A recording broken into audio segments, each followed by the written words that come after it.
Hey everyone, it's Nerdroc. I'm here on the Vanilla Good Time server. Decided it was about time to record a tour.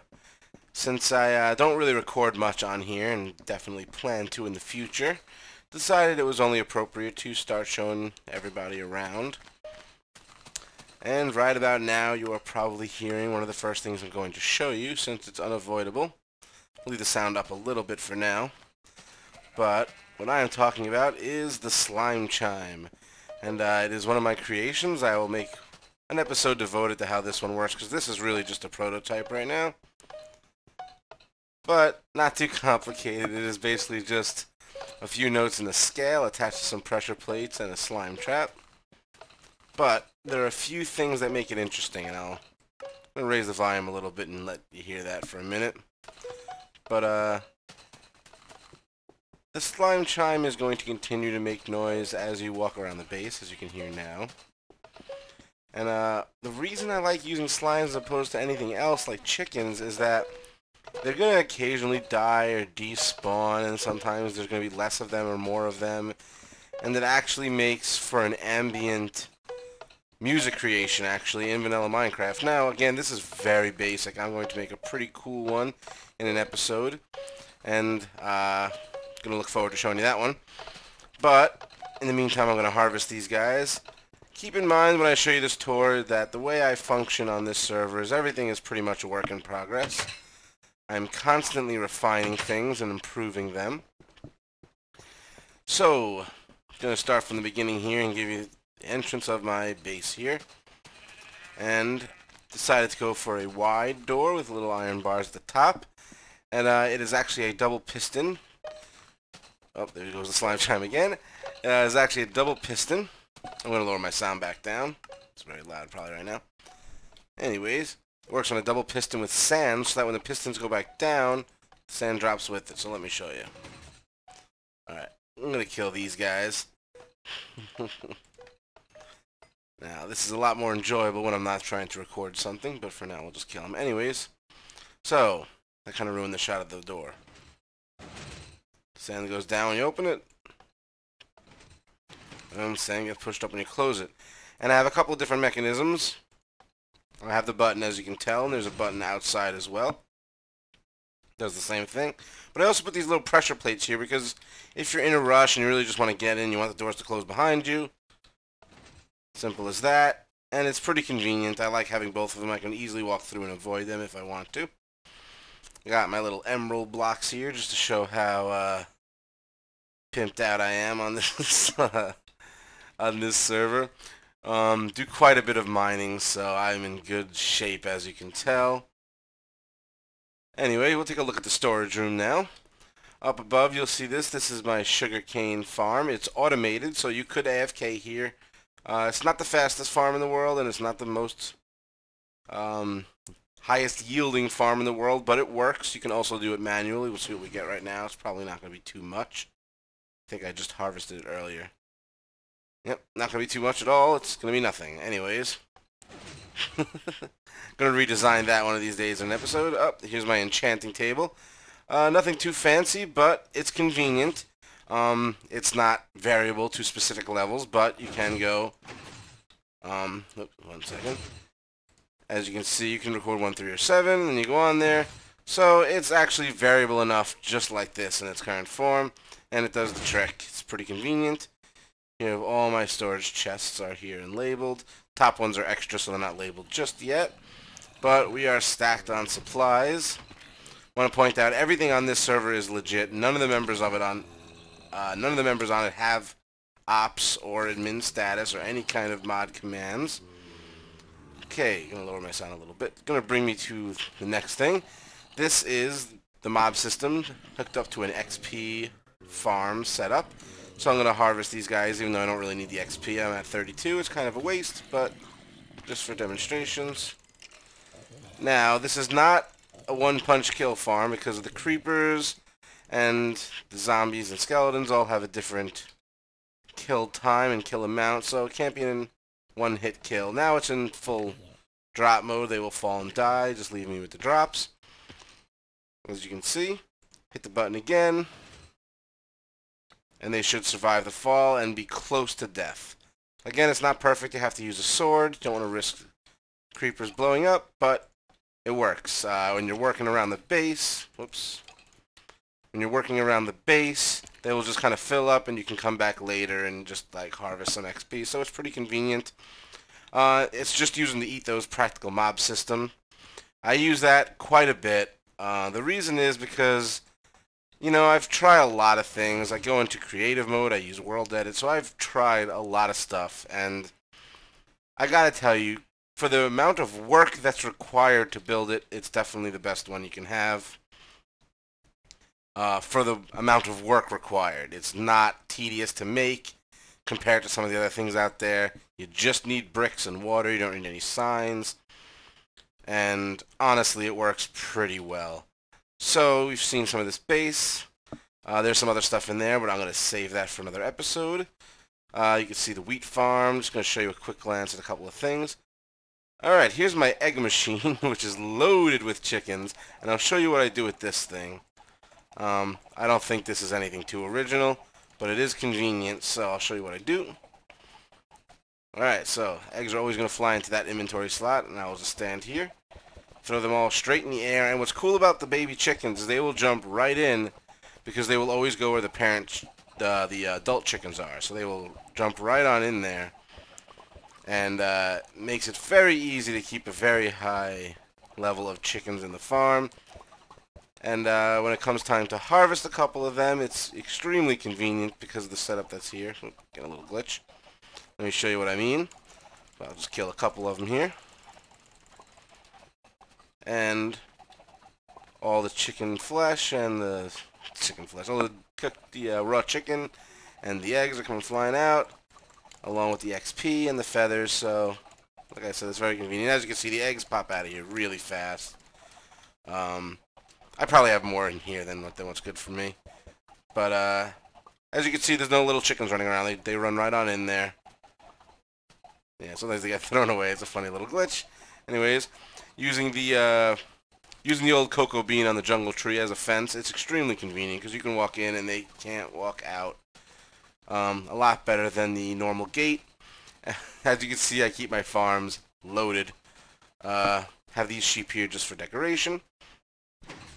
Automatic pumpkin farm, automatic melon farm. Their redstone wires are a bit crossed because they weren't always automatic, and I built them here already and didn't want to move them.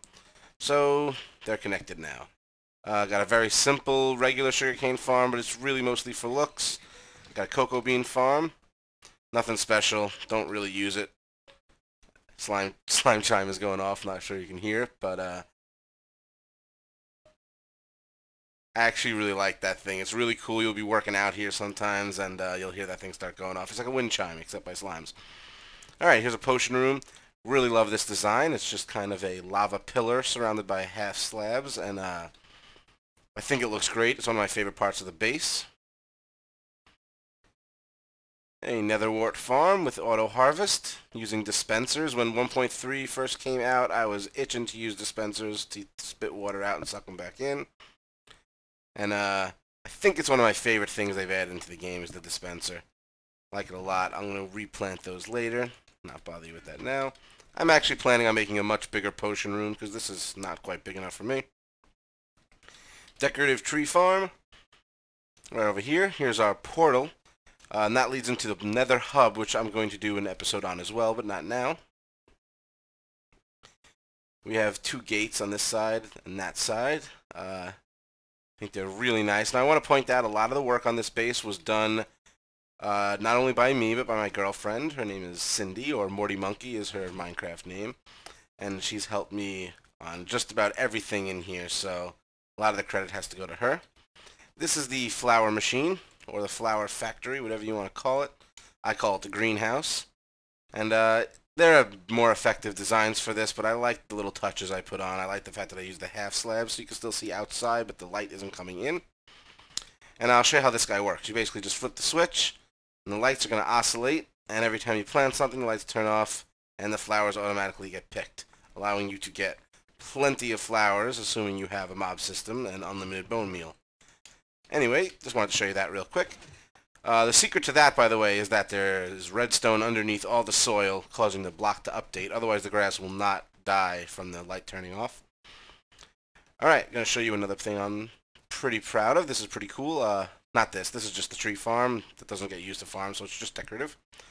But what I want to show you is right over this way. Just finished. Well, it's not really finished. I finished getting the villagers set up in here, but definitely not finished building it yet. But it is the Mushroom Village. And I am pretty happy with the way it is.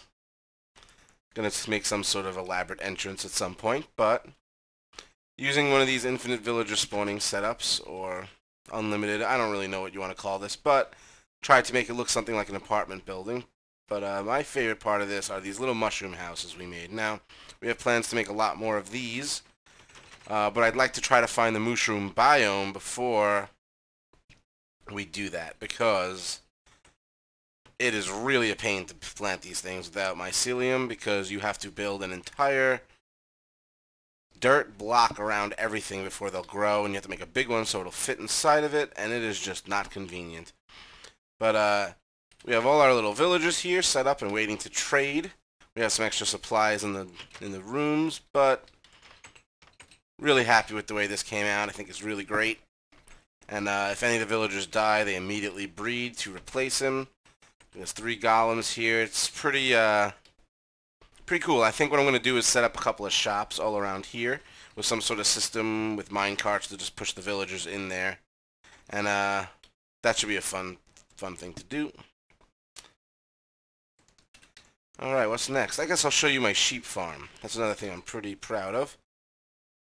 As you can see, these are the tracks that brought all the villagers all the way from where they were, which was actually Search NY's base. That's Search NY, not Search Knee, as everybody seems to call him. But they came from Search NY's base because we found a village ways away from his base, and we decided to populate that one and bring some over to his base. And I thought, well, I'll take the time to populate my village. I wasn't really done building it, but did it anyways. So I'm going to show you the sheep farm. Really wish we had beaten the dragon, so I'd have some ender pearls to get there nice and quick. But that's another episode also. Alright, we're approaching the sheep farm. And now I want to say it's not the most complicated setup in the world. There are some really complex sheep farms out there. But you know what? In the scheme of things, I just happen to have iron. That's pretty convenient. In the scheme of things, I think it's one of the most effective ones. I have a little pen for each color. I approach the pen. Hit the button, the water stream pushes the sheep to the fence. I can shear them, just about all of them. And what I don't pick up falls into that trench, and the water carries to the surface, or not to the surface, to the front. And hit the button, turn off the water. It's not really complicated, but it works perfectly. Really didn't even need the trench. You can actually just pick up the drops just like that, but I like any chance I can get to make items move on ice. I don't know why, I just really think it's cool. Planning on doing a big giant like wool pixel art thing above this of something. I don't know what yet, but probably floating in the air. That's going to be cool. But wanted to show you the finished product. Again, it's a pen for every color, so it's really convenient. You can just come down here and get as much as you want. Little wheat farm. I actually saw this design in a Vex map, one of the super hostile ones, and it stuck with me, the memory. Oh, there's our little pet pink sheep. It stuck with me because I remember thinking, man, that is a really, really effective, simple wheat farm. One little cube of water here and some wheat around the edges, and that one little piece of water is nourishing all this wheat. It's pretty awesome. I put that there just in case we decided to breed some more of the sheep. It's right here. Probably going to build some sort of courtyard here to make it look all nice, but that's about it. Trying to think what else there is to show you guys. I'm going to check how much time we have on the video, actually, and maybe I'll show you some more stuff. Alright, so I'm going to show you one more thing before I call it an episode. And it's going to be kind of a twofer, I guess, because I'm also going to go into our nether hub. And I'm going to show you our spider spawner, which is nothing too crazy. It is a triple spider spawner, but it's not the most effective because of how the proximity of the 3 spawners to each other. But anyway, I'm going to approach our portal. Really like the design on this, actually. My girlfriend did most of it. But little corners. I love using stairs and half slabs to kind of divide up the blocks like this. It looks really cool. And of course we make the portal look like it's a square instead of a rectangle. Alright, so again, this is a work in progress, so it's not at all finished, but a couple of different portals. That leads over to MC Reach's place. He just built this the other day, so it's nowhere near finished, but you can expect it's going to look really cool, because all his builds usually do. This leads over to Search NY and Resh. He is eager to show his giant turtle, but I'm going to save that for another time. For now, we are going to go to the oh-so-ridiculous triple spider spawner. As you can see, the portal is made of watermelon blocks, or melon blocks, and that is for a reason. Now, there's a funny story as to why this is made of melons. It was our first day on the server, and I was talking to Reach about that I was going to make a spider spawner at some point, because I always do make some sort of cave spider spawner. And I said, I'm going to use some ridiculous block, though, like melons. And he goes, do it. And I said, you know what? I'm going to. So I did. And I did something a little special with this one, though. What I did was put everything you need to destroy these guys in one shot with a potion. The reason I did that is because sometimes you'll get up to like 250 mobs in here. And you don't want to sit there and click till the cows come home. So we got everything here to make, well, at least almost everything here to make a harming potion. We got a mushroom farm back here, and I'm using Silk Touch to break that. Always carried around. Said one day I'd make some sort of door here, but for now I'm using a dirt block. So we have that. We have sugarcane growing to make a fermented spider eye along with the brown mushroom. We have the nether wart here to make the initial potions, the awkward potions, and we have a water source, excuse me, a brewing stand, everything you pretty much need, and an enchanting table. Try to make it nice and convenient. I'll show you how this guy works. Pull the piston. Now this is based on, I always forget how to pronounce his name, Exumavoid or something. This is pretty much his spider farm.